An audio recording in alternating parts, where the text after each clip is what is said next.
नमस्कार स्टूडेंट्स, मैं सतपाल सिंह स्वागत करता हूं आप सभी का आपके अपने YouTube channel तर्कशील Punjab education Khubban पर। आज हम आपके सामने जो साइंस सब्जेक्ट है उसके अंदर जो हमारा टॉपिक चल रहा था ग्रेविटेशन के बारे में हमने पहले लेक्चर जो आपके इसका फर्स्ट पार्ट था उसके अंदर बेसिक कॉन्सेप्ट जो था वो क्लियर करवाया था। आज कुछ इसके जो और पॉइंट्स जो रहते हैं ग्रेविटेशन के साथ जुड़े हुए हम उनको डिस्कशन करने जा रहे हैं। तो उसी को हम पिछले वाले लेक्चर के साथ आपको फर्स्ट पार्ट के साथ थोड़ा रिलेट कर देते हैं। हमने क्या पढ़ा था भी, हमने जो पिछला हमारा लेक्चर रहा था फर्स्ट पार्ट उसके अंदर पढ़ा था भी जो हमारी ग्रेविटेशन फोर्स होती है वो किसके इक्वल होती है, तो G m1 × m2/d²। ठीक है, ये सारा कॉन्सेप्ट हमने बताया था। ये दो वस्तुओं का मास है और ये वाला जो है नीचे d² जो उसके बीच में दोनों वस्तुओं के बीच में दूरी। और आपसे कभी भी पूछा जाए G का मान कितना होता है तो वो आप बताओगे 6.673 इंटू 10⁻⁻1 न्यूटन मीटर स्क्वायर पर किलोमीटर स्क्वायर। ठीक है, ये इसका मान रहेगा। अब दूसरी यहाँ से जो चीज़ हमने पढ़नी है वो ये है भी जो द्रव्यमान होता है या जो हमारा मास होता है, इस मास और जो हमारा भार होता है जिसको हम वेट बोलते हैं, इसके बीच में क्या अंतर होता है दोनों के बीच में। ठीक है, तो इसको थोड़ा समझते हैं भी होता क्या है। इसको देखो, द्रव्यमान जो होता है, जो मास होता है, ये एक अदिश राशि है।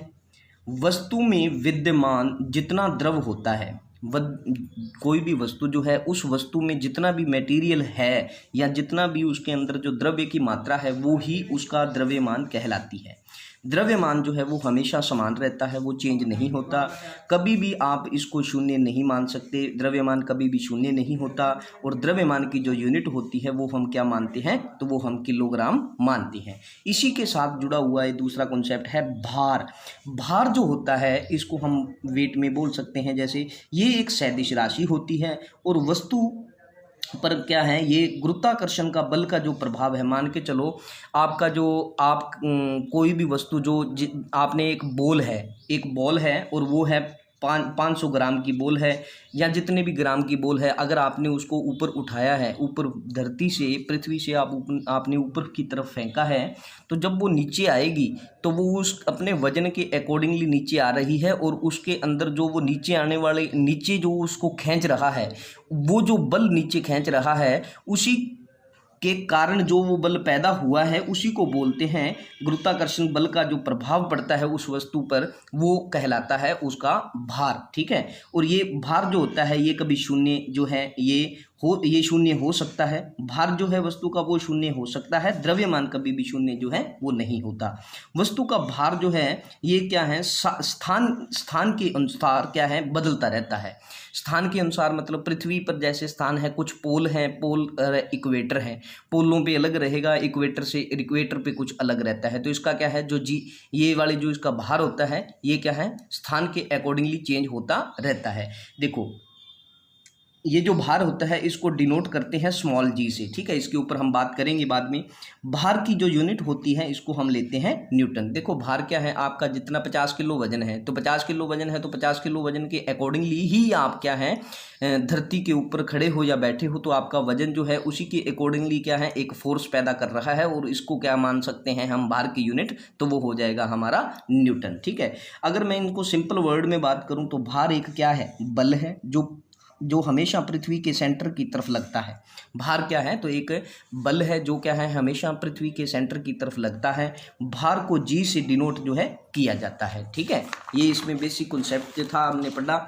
अब दूसरी बात जो इसमें देखनी है, जी की वैल्यू जो होती है ये निश्चित नहीं रहती, ये बदलती रहती है। जैसे देखो, पृथ्वी का जो तल है, पृथ्वी के तल से चाहे तो आप नीचे की तरफ जाओ चाहे आप ऊपर की तरफ जाओ, ये हमेशा क्या है जी, घटता है। ठीक है, ये इसमें बढ़ता लिख दिया मैंने, ये इसको क्या है, घटता है। मतलब पृथ्वी के ऊपर जाओ चाहे आप पृथ्वी के तल से नीचे जाओ तो ये हमेशा क्या है, घटता रहेगा। ठीक है, ये हमेशा घटेगा।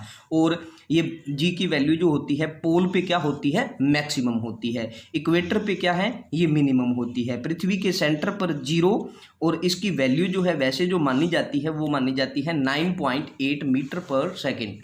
और ये वैल्यू जो है ये 45 अक्षांश, जिसको आप बोलते हैं ना लैटिट्यूड, जो हमारा लैटिट्यूड होता है 45 डिग्री लैटिट्यूड या अक्षांश रेखा पर क्या है, ये जो वैल्यू जो है मापी जाती है। ठीक है, वहाँ पर हमें इतनी मिलती है। और समुद्र तल जो होता है वहाँ पर भी ये वैल्यू जो है हमें इतनी मिलती है।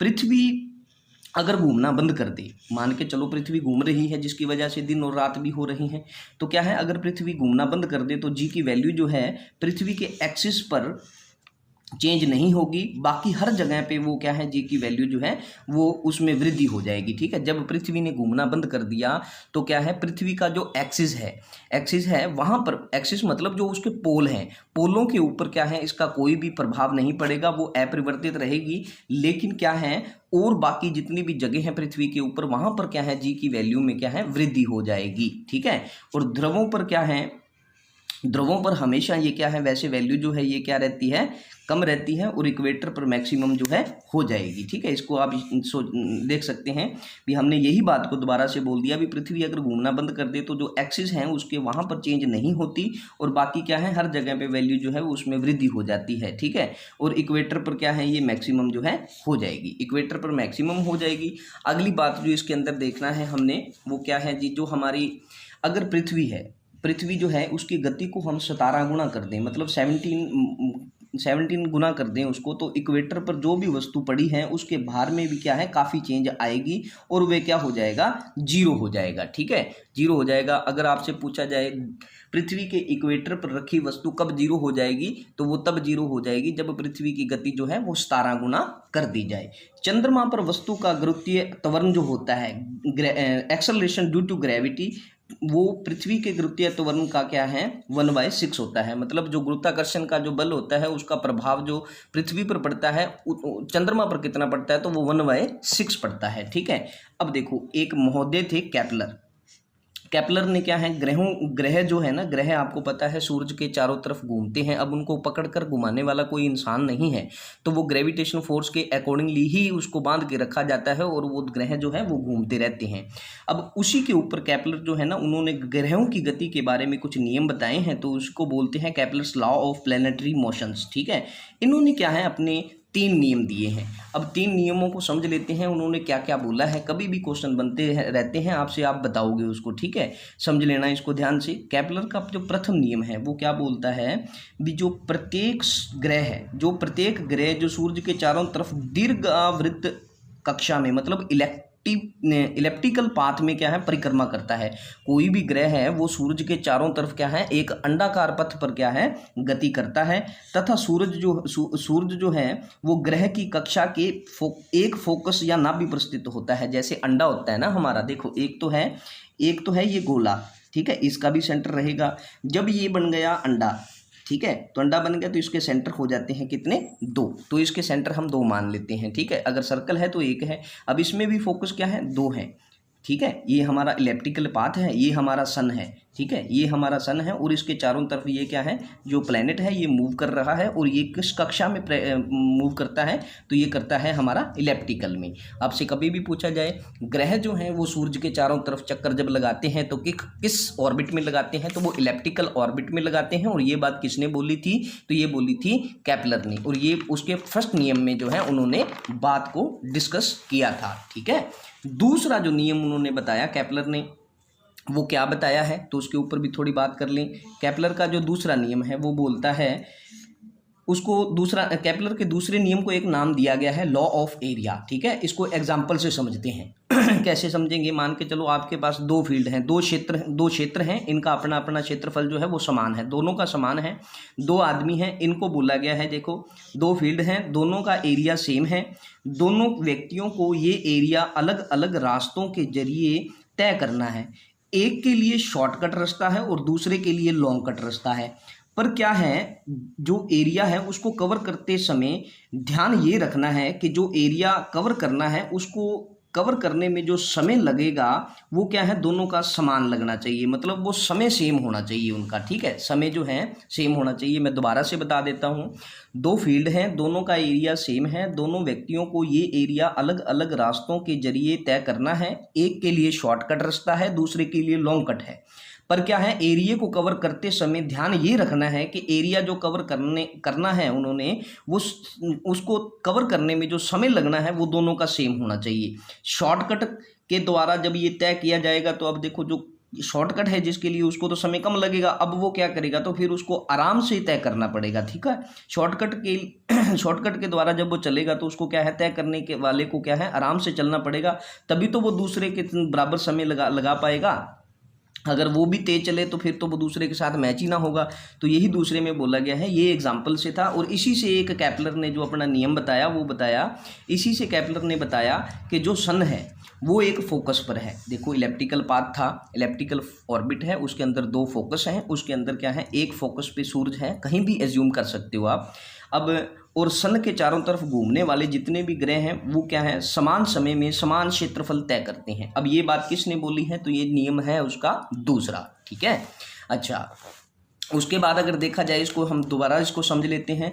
चाहे उस क्षेत्रफल को तय करने में दूरी ज़्यादा लगे या कम लगे, लेकिन समय जो है वो सेम लगना चाहिए। अब देखो ये हमारे पास ऑर्बिट पाथ है, इसके अंदर एक सेंटर ले लिया हमने जहाँ पे क्या है, सूरज है हमारा, और एक सेंटर वो है जहाँ पे सूरज नहीं है। अब यहाँ से जब ग्रह यहाँ पहुँच गया तो यहाँ से इसको यहाँ जाने में क्या है, जो डिस्टेंस कवर करना है वो तो क्या है, ज़्यादा है, ठीक है। डिस्टेंस यहाँ से यहाँ तक देखो तो ये दूरी जो है वो इसकी ज़्यादा है, मतलब रास्ता जो इसका है वो क्या है, लॉन्ग है। और यहाँ से देखा जाए तो रास्ता जो है वो कम है, सी से डी जाओगे तो यहाँ से कम है। अब यही इसका पैटर्न है, ये इधर जाएगा, ऐसे घूमेंगे ना, तो यहाँ से ए से बी तक जाएगा, तो यहाँ पे जो इसको कवर करना है वो जो दूरी है वो ज़्यादा है, और यहाँ पे दूरी जो है वो कम है, ठीक है। अब यहाँ से दूरी जो है वो कम है। अब यहाँ से एक चीज़ को समझते हैं, यहाँ पर यहाँ पर इस क्षेत्रफल को कम करने के लिए ग्रहों को गति ज़्यादा रखनी पड़ती है। यहाँ पे क्या है, जब दूरी ज़्यादा है तो ग्रह को जब यहाँ तक पहुँचना है तो उसको गति ज़्यादा रखनी पड़ेगी। और उसके बाद क्या है, इस क्षेत्रफल को तय करने के लिए ये वाला जो क्षेत्रफल है यहाँ से सी से डी तक, इस क्षेत्रफल को तय करने के लिए ग्रह को अपनी गति जो है वो धीमी रखनी पड़ेगी। जबकि क्या है, दोनों कंडीशन में देखा जाए तो जो क्षेत्रफल है वो सेम है, लेकिन दूरी जो है दोनों के बीच में वो अलग अलग है। रास्ता मतलब लॉन्ग कट है और शॉर्ट कट है, लेकिन दोनों को कवर करने में जो समय लगने वाला है ना हमारा, वो क्या होगा, वो हमारा सेम रहेगा, ठीक है। इस चीज को बोला था केपलर ने अपने सेकंड नियम में, ठीक है। अच्छा, दूसरी बात इसके अंदर क्या बोल सकते हैं, केपलर के दूसरे नियम से जो बात सामने आई है वो ये है कि जब ग्रह सूरज के नज़दीक होता है, जब ग्रह यहाँ पे ग्रह जो है, अब देखो यहाँ पे ग्रह जो है वो बिल्कुल नज़दीक है सूरज के, और यहाँ पे ग्रह जो है वो दूर है, ठीक है। अब यही बात बोलते हैं भी, केपलर के दूसरे नियम से जो बात हमारे सामने आती है वो क्या है भी, जब ग्रह जो सूरज के नज़दीक होता है तो उसकी गति जो है वो तेज होती है, और जब सूरज के दूर होता है तो उसकी गति क्या है, धीमी होती है। लेकिन क्या है, दोनों कंडीशन में जो क्षेत्रफल उनके द्वारा तय किया जाता है वो क्या रहेगा, वो हमेशा सेम रहेगा, ठीक है। जब ग्रह सूरज से नजदीक हो तो इस कंडीशन को बोलते हैं अपसोर, ठीक है, पेरिहीलियन। जैसे राष्ट्रपति होता है, राष्ट्रपति के नजदीक कौन रहेगा, अब उपराष्ट्रपति, तो आप यहां से याद रख सकते हो उपसोर, ठीक है। उपसोर कंडीशन जब होती है तो उस समय क्या है, जो ग्रह होता है वो सूरज के बिल्कुल नज़दीक होता है, और जब सूरज से ग्रह दूर होता है तो उसको बोलते हैं अपसोर, एपीलियन, ठीक है। तो इसको ये बोल देते हैं, ये कंडीशन आपने पढ़ी है पहले भी, कई बार जाना होना इसके बारे में आपने, ठीक है। तो ये ऐसे होता है, ये केपलर के नियम से ही हमें पता चला। अब केपलर के दूसरे नियम के अनुसार देखा जाए ना, केपलर के दूसरे नियम के अनुसार सूर्य तथा ग्रहों को जोड़ने वाली जो रेखा है, समान रेखा समान समय अंतराल पर समान क्षेत्रफल जो है वो तय करती है, ये बात बोलती है। यहाँ पर भी आपको स्टेटमेंट देके क्वेश्चन जो है पूछा जा सकता है, ये किसने बोला है भी, सूरज और ग्रहों को जोड़ने वाली रेखा समान समय अंतराल में समान क्षेत्रफल तय करती है, ये बात किसने बोली है, तो ये केपलर ने बोली है, ठीक है। केपलर ने ही बताया था कि ग्रहों का क्षेत्रीय वेग जो है वो नियत रहता है, जिसको एरियल वेलोसिटी बोलते हैं ना, एरियल वेलोसिटी हमेशा ग्रहों की क्या रहेगी, सेम रहेगी, ठीक है। अच्छा, केपलर का तीसरा नियम, केपलर का थर्ड नियम जो है इसको बोलते हैं लॉ ऑफ पीरियड। अब देखो, एक ग्रह सूरज के चारों ओर जितने समय में अपना चक्कर पूरा करता है, एक ग्रह है जो सूर्य के चारों तरफ चक्कर लगाता है, या इसको दोबारा सिर्फ देखते हैं, एक ग्रह सूरज के चारों ओर जितने समय में अपना चक्कर पूरा करता है उसे उस ग्रह का परिक्रमण काल बोलते हैं। परिक्रमण काल को हम टी से डिनोट करते हैं, ठीक है, टी से डिनोट करते हैं। परिक्रमण काल जो है उसका वर्ग ग्रह व सूर्य के बीच की औसत दूरी के घन मतलब क्यूब, ये वर्ग है तो स्क्वायर, और ये है घन मतलब क्यूब। परिक्रमण काल का वर्ग ग्रह व सूर्य के बीच की औसत दूरी के घन के समानुपाती होता है। मतलब ये हो गया हमारा T square. T square is directly proportional to R cube. R cube बोल सकते हैं। ये हमारा टी स्क्वायर मतलब ये हमारा परिक्रमण काल है, इसका वर्ग है, और ये डायरेक्टली प्रोपोर्शनल है किसके है, तो ये R3 मतलब जो उनके बीच में सूर्य और ग्रह के बीच में जो दूरी है उसके बिल्कुल क्यूब के डायरेक्टली प्रोपोर्शनल रहेगा। क्या, तो परिक्रमण काल का स्केल। ठीक है, इसमें ये बात बोली जाती है न्यूटन के केपलर के तीसरे नियम में। मतलब क्या है, इस बात का मतलब क्या है, मतलब जितना ग्रह व सूर्य के बीच में दूरी बढ़ती जाएगी उतना ही ग्रह का परिक्रमण काल जो है वो भी बढ़ता जाएगा।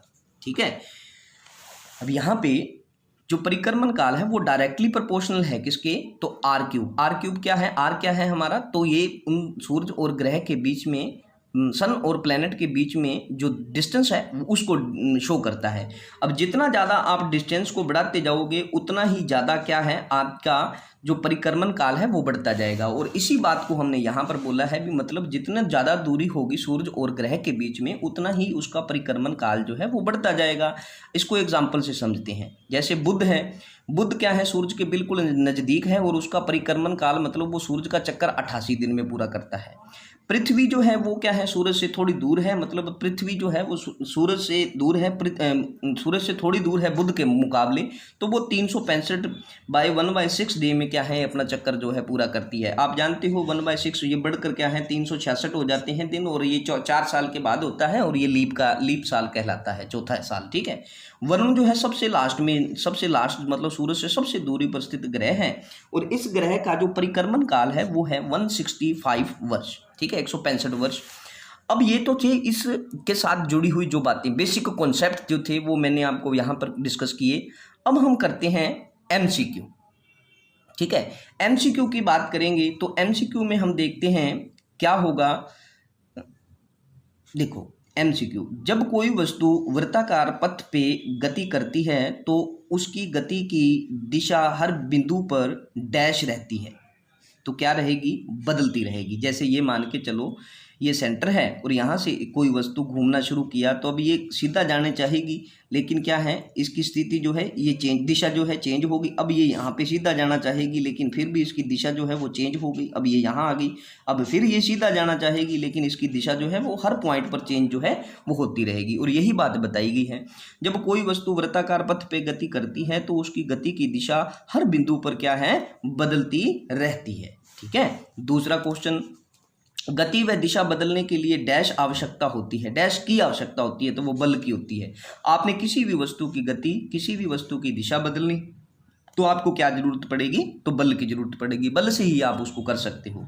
एक समान वृत्तीय गति में क्या नियत नहीं होता, एक समान वृत्तीय गति मतलब एक जैसे ये चक्कर कोई वस्तु है, ये चारों तरफ इसके घूम रही है, तो इसमें पूछा गया है भी ये इस गति में, वृत्तीय गति में क्या नियत नहीं होता, तो इसमें क्या है, वेग जो है वो नियत नहीं होता, वेलोसिटी है। अब यहाँ पर इसकी वेलोसिटी चेंज है, कुछ यहाँ पर चेंज हो जाएगी, हर पॉइंट पर वो उसकी जो एक तो दिशा भी बदलती जाएगी और साथ के साथ क्या है उसका जो वेग है वो भी चेंज होता जाएगा, तो नियत नहीं रहता। ठीक है, पृथ्वी के चारों ओर चंद्रमा की गति डैश के कारण होती है। किसके कारण होती है, अभिकेंद्रीय बल के। अब मान के चलो अभिकेंद्रीय बल कौन सा होता है, वो बल जो किसी वस्तु को दूसरी वस्तु के सेंटर की तरफ आकर्षित करके रखता है, इसको इंग्लिश में हम बोल सकते हैं सेंट्रीपिटल फोर्स। ठीक है, ये जितने भी MCQ हम कर रहे हैं ये ग्रेविटेशन जो चैप्टर है इससे आज तक क्वेश्चन पूछे गए हैं या आगे पूछे जाने की संभावना है, उन सभी को हम डिस्कस जो है करेंगे। ठीक है, अब देखो ब्रह्मांड में कोई भी दो वस्तुएं जब एक दूसरे को आकर्षित करती हैं तो वो क्यों करती हैं, क्या कारण होता है, तो वो करती हैं गुरुत्वाकर्षण बल के कारण। गुरुत्वाकर्षण बल जो होता है दोनों वस्तुओं के द्रव्यमान के समानुपाती होता है, ये हमने पढ़ा है। गुरुत्वाकर्षण जो बल है ये फोर्स है, तो ये क्या है, दोनों वस्तुओं के द्रव्यमान के बिल्कुल डायरेक्टली प्रोपोर्शनल समानुपाती होगा। ठीक है, गुरुत्वाकर्षण बल जो होता है वो दोनों वस्तुओं के बीच की दूरी के उल्ट समानुपाती होता है, मतलब जो फोर्स होती है ये डायरेक्टली इन्वर्सली प्रोपोर्शनल होती है किसके, रेडियस के। ठीक है, तो ये भी हमने पढ़ा है। अच्छा, गुरुत्वाकर्षण बल जो होता है ये प्रयोगशाला में नहीं बल्कि पूरे ब्रह्मांड में लागू होता है। ये ऐसे नहीं है भी ये प्रयोगशाला में आपको दिखेगा, पूरा ब्रह्मांड जो है वो इस क्या है गुरुत्वाकर्षण बल के ऊपर काम करता है। ठीक है, कोई भी वस्तु है सभी वस्तुओं पर ग्रेविटेशन फोर्स जो है वो लग रही है। ठीक है, ये बात इसमें बोली गई है। अगला जो पॉइंट है उस पॉइंट में बोला गया है भी गुरुत्वाकर्षण बल एक केंद्रीय बल है। आपसे कभी भी पूछा जाए ग्रेविटेशन फोर्स जो है वो किस प्रकार की फोर्स है, तो वो एक केंद्रीय बल है। मतलब क्या है इस बात का, हमेशा दो वस्तुओं के बीच ये सेंटर की तरफ लगता है। जैसे मान के चलो मैं एग्जांपल दूं, ये हमारी वस्तु एक है, ये वस्तु दो है, इन दोनों का क्या है सेंटर है, तो इन सेंटर के बीच में से यहाँ तक ये बल जो है लगता है। ठीक है, ये केंद्र मतलब केंद्र से केंद्र की ओर लगने वाला जो बल होता है इसको क्या बोलते हैं, तो ये बोलते हैं हम ग्रेविटेशन फोर्स। गुरुत्वाकर्षण बल जो होता है ये हमेशा स्वतंत्र रहता है। आपसे कभी भी पूछा जाए इस पर किसका प्रभाव पड़ेगा, तो ग्रेविटेशन फोर्स पे किसी भी चीज़ का प्रभाव जो है वो नहीं पड़ता, ये हमेशा स्वतंत्र रहता है। मतलब ये किसी भी माध्यम पर डिपेंड नहीं करता। ग्रेविटेशन फोर्स जो है वो किसी भी माध्यम पर डिपेंड जो है वो नहीं करती। ठीक है, ये बात हुई इसकी। अगला हम देखा जाए इसमें अगला पॉइंट जो है, ग्रेविटेशन फोर्स जो है बल है न्यूटन के थर्ड लॉ पर आधारित है। ठीक है, आप देख सकते हो ये जो फिगर में हमने बताया सी इन द फिगर, इसमें क्या है, ये जो हम अब फिगर देख रहे हैं इसमें देखो भी ये वस्तु है, अब ये वस्तु इसको अपनी तरफ खींच रही है, इसको अपनी तरफ खींच रही है, और ये वस्तु इसको अपनी तरफ खींच रही है। जितना बल ये इस पे लगा रही है उतना ही बल ये इस पे लगा रही है। तो मतलब क्या है, there is an equal and opposite reaction to each other. यही हमारा कौन सा लॉ बोलता है न्यूटन का, तो थर्ड लॉ बोलता है। तो ग्रेविटेशन फोर्स जो है ना ये हमेशा किस नियम पे काम करता है, तो ये करता है न्यूटन के थर्ड लॉ पे। ठीक है, अच्छा उसके बाद जी का अगर आपसे मान पूछा जाए, ये मैंने पहले भी आपको बताया था 6.673 इंटू 10⁻⁻11 न्यूटन मीटर स्क्वायर पर किलोग्राम स्क्वायर। ठीक है, तो ये आपने ये चीज़ को पहले भी पढ़ा है हमने। अगला है universal law of gravitation. Universal law of gravitation का डायमेंशन फार्मूला क्या होता है, डायमेंशन फार्मूला को हम बोलते हैं हिंदी में विमा सूत्र। विमा सूत्र मतलब जो MLT की फॉर्म में लिखा जाता है। अब इसका जो यूनिवर्सल लॉ ऑफ ग्रेविटेशन का जो डायमेंशन फार्मूला है, जो विमा सूत्र है, वो है m-1 L3 T-2। ठीक है, ये इसका ऐसे फॉर्मूला है। अब ये बना कैसे है इसको थोड़ा समझो, एक्सप्लेनेशन इसकी करते हैं। तो आपको पता है भी जो हमारा जी है, जी मतलब जो हमारा ये ग्रेविटेशन कांस्टेंट है, ये ग्रेविटेशन फोर्स किसके बराबर होती है, तो ये हम बोलते हैं न्यूटन मीटर पर किलोग्राम स्क्वायर। ठीक है, न्यूटन मीटर स्क्वायर पर किलोग्राम स्क्वायर। अब ये है न्यूटन किसकी इकाई है, तो ये है हमारी फोर्स की। और फोर्स का जो हमारा MLT जो फॉर्मूला होता है वो क्या होता है, MLT-2 m1 L1 T-2। आप 1 जिसकी पावर कुछ भी ना हो तो उसकी हम क्या मानते हैं, 1 मानते हैं। तो ऐसे ही यहाँ पे है MLT-2। ये m मास को डिनोट करता है, L डिस्टेंस को डिनोट करता है, T हमारा टाइम को डिनोट करता है। ऐसे ही हम देखा जाए तो फिर यहाँ पे ये है न्यूटन का हम क्या लिख सकते हैं, MLT-2 लिख दिया हमने। और बाद में क्या है मीटर स्क्वायर मतलब मीटर को हम किस में मापते हैं, लेंथ में। तो ये हमारी लेंथ है तो इसको L2 लिख लिया। अब नीचे है हमारा किलोग्राम मतलब मास का मतलब m²। अब यहाँ से हम एक m को काट दिया तो यहाँ पे एक m बचा और यहाँ पे आ गया m, ये ऊपर जाएगा तो ये माइनस का बन गया। तो ये फार्मूला हमारे पास L यहाँ पे 1 है, यहाँ पे 2 है, 2 और 1 3, L3 T जो T है वो -2 ही रह गया। तो ये हमारा फॉर्मूला जो है ये वाला जो हमने डिस्कस किया वो यहाँ पे ऐसे बन के हमारे सामने आया है। ठीक है, अच्छा पृथ्वी का आपसे कभी भी द्रव्यमान पूछा जाए तो वो रहेगा 6 × 10⁻⁴ किलोग्राम। ठीक है, पृथ्वी की त्रिज्या कितनी है, 6400 किलोमीटर इसकी मानी जाती है। अच्छा उसके बाद एक पॉइंट और है अगला जिसके ऊपर बात करें, तो जब कोई वस्तु मुक्त पतन होता है किसी भी वस्तु का, मतलब जब कोई भी वस्तु फ्रीली फॉल होती है, फ्रीली फॉल मतलब ये मार्कर है, ये मैंने यहाँ से नीचे गिरा तो ये नीचे जब गिरा है तो ये फ्रीली फॉल गिरा है, इसको किसी चीज़ ने पकड़ के नहीं नीचे गिराया, मतलब कोई ये फ्रीली फॉल गिरा ऐसे। तो ये जो फॉल हुआ है फ्रीली फॉल, उस समय इस पर कौन सा बल कार्य करता है, तो वो ग्रेविटेशन बल जो है कार्य करता है, उसकी वजह से ये होता है। अच्छा जी जो है गुरुत्वीय त्वरण जिसको बोलते हैं एक्सेलरेशन ड्यू टू ग्रेविटी, इसका मान जो है वो क्या है, पोल पे कितना होता है तो मैक्सिमम होता है। ये बात हमने पहले भी डिस्कस की थी जब थ्योरी हम कर रहे थे, तो आपको कंसेप्ट क्लियर करवाया था, ठीक है। और उसके बाद अगर आपसे पूछा जाए जी का मान इक्वेटर पे कितना होता है, तो वो हमेशा कितना रहता है, मिनिमम रहता है। जी का मान होता कितना है, तो ये होता है 9.8 मीटर पर सेकेंड। और ये दोनों आपको मैंने बताया था कहाँ पे लिया जाता है, तो ये लिया जाता है समंदर तल पे, ठीक है। समंदर तल पे इसका जो मान है ये माना जाता है। और एक हमारा जो लैटिट्यूड था 45 डिग्री लैटिट्यूड, वहाँ पे इसको माना जाता है, ये मान वहाँ पे लिया जाता है इसका, ठीक है। स्टैंडर्ड वैल्यू है ये इसकी। अच्छा, अगला जो है इसमें बात करनी है हमने, वो क्या बताया जाता है, तो वो देखते हैं। जब दो वस्तुओं के बीच दूरी को 6 गुना कर दिया जाए तो फिर उनके बीच लगने वाले गुरुत्वाकर्षण बल पर क्या प्रभाव पड़ेगा। ये क्वेश्चन आए हुए हैं सारे न्यूमेरिकल टाइप में, ठीक है। तो फोर्स का आपको पता है कितना होता है ग्रेविटेशनल फोर्स, तो ये हमारा फॉर्मूला है। अब यहाँ से देखो फोर्स है, तो इसको क्या है, हमने दूरी को 6 गुना कर दिया है, दूरी को 6 गुना कर दिया और उसका वर्ग होता है, तो मतलब ये 36 हो गया। तो ये कितना रहेगा हमारा, आप देख सकते हो, तो ये 36वां भाग रह जाता है। तो आंसर क्या हो जाएगा इसका, 36वां भाग। जितना आप दूरी को बढ़ाओगे उतना ही भाग फोर्स जो है वो कम हो जाएगी, बात खत्म, ठीक है। दूसरा देखो, किसी वस्तु का द्रव्यमान किसका माप होता है। किसी भी वस्तु का जो द्रव्यमान होता है वो किसका माप होता है, तो वो उसके जड़त्व का मान होता है, ठीक है। जड़त्व का माप होता है। द्रव्यमान स्थान जो है, द्रव्यमान स्थान परिवर्तित से कभी चेंज नहीं होता। द्रव्यमान जिसको हमने द्रव्यमान, इसकी जो इकाई होती है, यूनिट होती है, वो किलोग्राम होती है। और ये हमेशा क्या है, चेंज नहीं होता, कभी भी स्थिर रहता है। किसी भी वस्तु का भार क्या है, अब भार पे बात, ये द्रव्यमान था और ये भार है, भी भार क्या होता है, तो वह बल जिससे पृथ्वी की ओर वस्तु आकर्षित होती है, वह बल जिसकी वजह से कोई भी वस्तु पृथ्वी की ओर आकर्षित होती है, उसको ही हम बोलते हैं वस्तु का भार। वेट इज इक्वल टू हमेशा mg होता है, मास इनटू ग्रेविटेशन, ठीक है। ये इंपॉर्टेंट है काफ़ी, इसको याद रखना।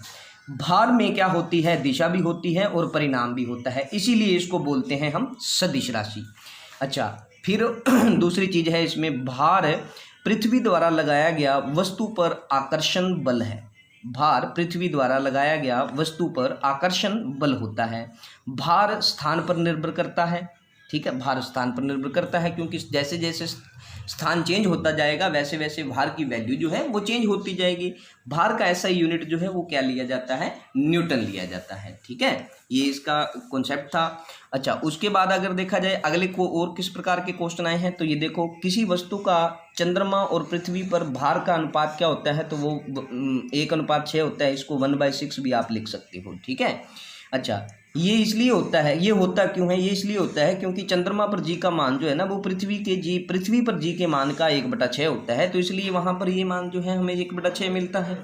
किसी भी वस्तु का द्रव्यमान 10 किलो है, तो चंद्रमा पर उस वस्तु का भार क्या होगा, देखो वेट क्या होता है, mg के बराबर। अब यहाँ पे हम इसका क्या है, वेट जो हमने वो कितना लिया है, 10 किलो, और g का मान कितना होता है, तो वो हम 9.8 मीटर पर सेकंड जो है स्टैंडर्ड वैल्यू लेके चलते हैं। और ये कितना होता है जी का जो चंद्रमा पर, तो 1/6 होता है। तो यहाँ पर अगर इसको काट के देखा जाए तो ये 49.0/3 बनेगा, मतलब 49/3 न्यूटन बनेगा, और यही इसका आंसर है। आप ऐसे किसी भी, आपको यहाँ पे कोई भी वैल्यू दी हो, किसी भी वस्तु का द्रव्यमान दिया हो, तो चंद्रमा पे उसका पूछा जाए तो आप निकाल सकते हो। और निकालने का तरीका जो है वो ये है, जो हमारा वेट होता है वो हमेशा किसके इक्वल होता है, तो वो हमारा mg के इक्वल होता है, ठीक है।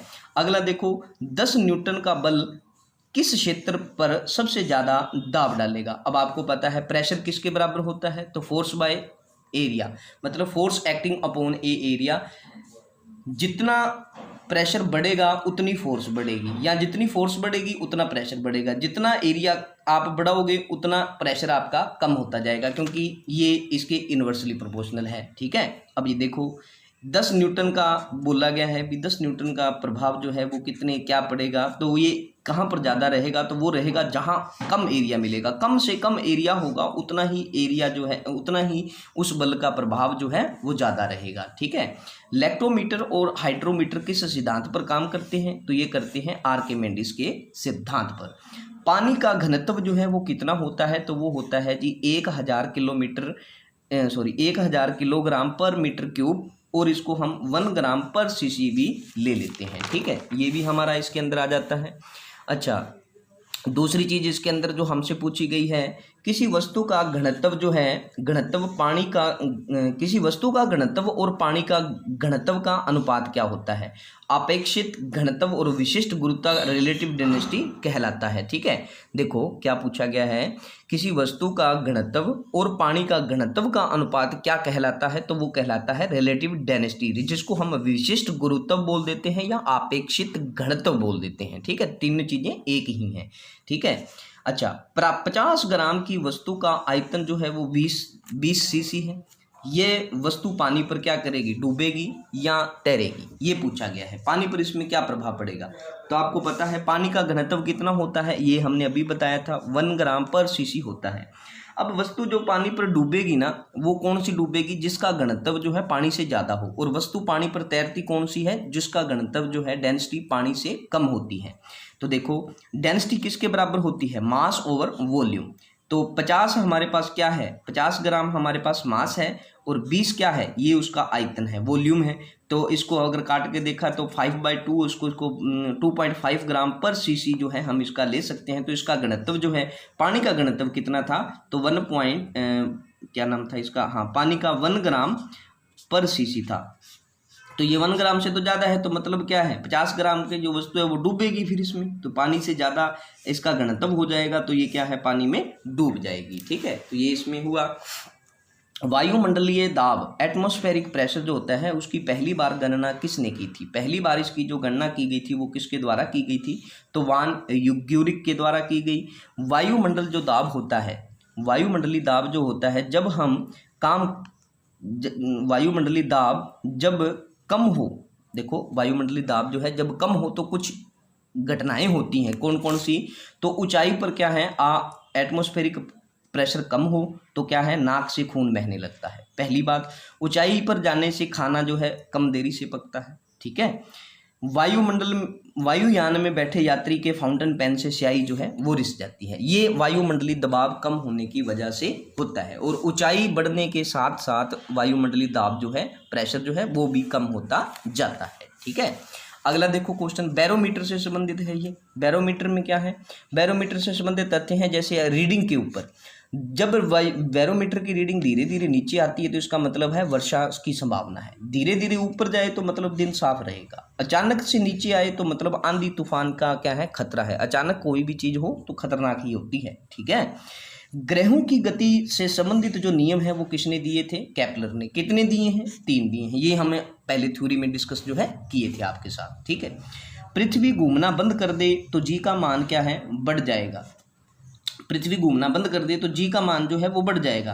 ध्रुवों पर मतलब जो पोल्स हैं, पोल्स पर ये मान जो है अपरिवर्तित रहता है। पृथ्वी पर सारा बढ़ जाएगा लेकिन जो पृथ्वी के पोल हैं वहां पर ये अपरिवर्तित रहता है। वहां पर पृथ्वी का चाहे गति बढ़ जाए चाहे कम हो जाए उसका कोई प्रभाव नहीं पड़ता। वो वहां पर जी का मान जो है वो बिल्कुल वैसे ही निश्चित रहेगा। जी का मान जो है वो पृथ्वी के तल से ऊपर जाने से और नीचे जाने से और पृथ्वी की गति ज़्यादा होने के कारण क्या है, घट जा है। ये हमेशा क्या है, 3 चीज़ें याद रखना। जी का मान जो है वो पृथ्वी के तल से ऊपर जाने और पृथ्वी के तल से नीचे जाने और पृथ्वी की गति का ज़्यादा हो जाने से क्या है, वो क्या है, हमेशा घटेगा।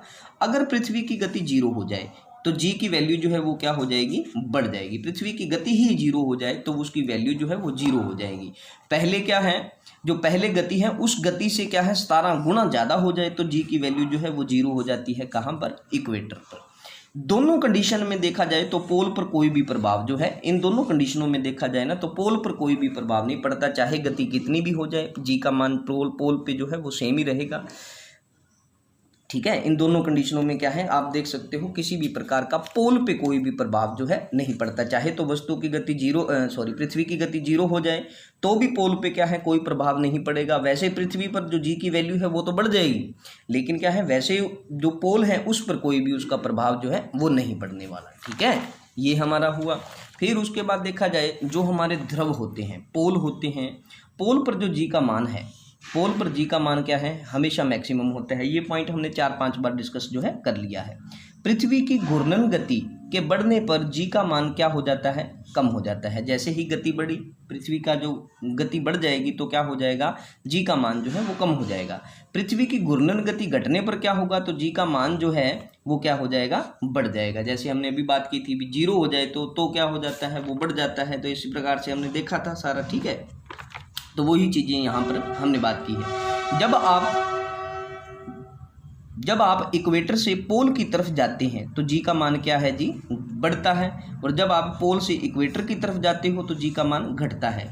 यदि पृथ्वी की दिशा जो अब घूम रही है उसकी दिशा जो है उल्ट हो जाए तो क्या है, जी का मान विषुवत रेखा पर क्या प्रभाव पड़ेगा, तो वो अपरिवर्तित रहेगा। चाहे देखो अब पृथ्वी जो है पश्चिम से पूर्व की तरफ घूमती है, चाहे वो पूर्व से पश्चिम घूमने लग जाए तो जी का मान जो है ना वो अपरिवर्तित रहेगा। कहाँ पर, तो इक्वेटर पर, ठीक है। गुरुत्वीय विभव जो होता है, गुरुत्वीय विभव हमेशा क्या है जी, ये हमारा ऋणात्मक रहेगा। ऋणात्मक मतलब ये नेगेटिव में रहता है, ये हमेशा घटता ही है। जियो स्टेशनरी सैटेलाइट का आवर्तकाल कितना होता है, तो ये 24 घंटे का होता है, ठीक है।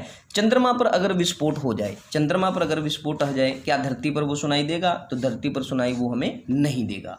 पृथ्वी के तल के समीप चक्कर लगाने वाले उपग्रह का आवर्तकाल कितना होता है, 84 मिनट। 84 मिनट का आवर्तकाल होता है। जो पृथ्वी के बिल्कुल पास में जो पोल्स पे छोड़े जाते हैं सैटेलाइट, उनका जो मान होता है जो घूमने का, वो 84 मिनट का होता है। 84 मिनट में वो चक्कर पूरा कर लेते हैं। और जो जियो स्टेशनरी सैटेलाइट होते हैं वो 24 घंटों में अपना जो है चक्कर पूरा करते हैं, जैसे धरती अपना चक्कर 24 घंटों में पूरा करती है। तो ये जो हमारे एमसीक्यू थे, ये आज तक जितने भी एग्जाम्स हुए हैं उनके अंदर ग्रेविटेशन के ऊपर जितने क्वेश्चन बन सकते हैं, मैक्सिमम टॉप मोस्ट क्वेश्चन थे ये। और अगर आपने इसको ध्यान से पढ़ लिया तो ग्रेविटेशन से बाहर कोई भी क्वेश्चन जो है वो आपका नहीं बनने वाला, ठीक है। तो आज के लिए दोस्तों ये हमारा टॉपिक जो था क्लियर हुआ, एमसीक्यू भी हमने क्लियर किए। अगला नेक्स्ट टॉपिक हम करेंगे नेक्स्ट क्लास में। तब तक के लिए दोस्तों धन्यवाद। और मैक्सिमम बच्चे आप इसको पढ़िए और मैक्सिमम बच्चों तक इसको शेयर कीजिए। अगर आपको सारे कंटेंट एक जगह पे मिल रहे हैं तो प्लीज़ हमारी भी आपसे एक रिक्वेस्ट है कि आप हमारा साथ दीजिए, मैक्सिमम बच्चों तक इसको क्या है जी शेयर कीजिए, ताकि हमें मैक्सिमम बच्चों का सपोर्ट मिल सके और आपका भी सहयोग हमें चाहिए बच्चों तक मैक्सिमम पहुंचाने के लिए, ठीक है जी। तब तक मिलते हैं जी, धन्यवाद नेक्स्ट लेक्चर में आपसे।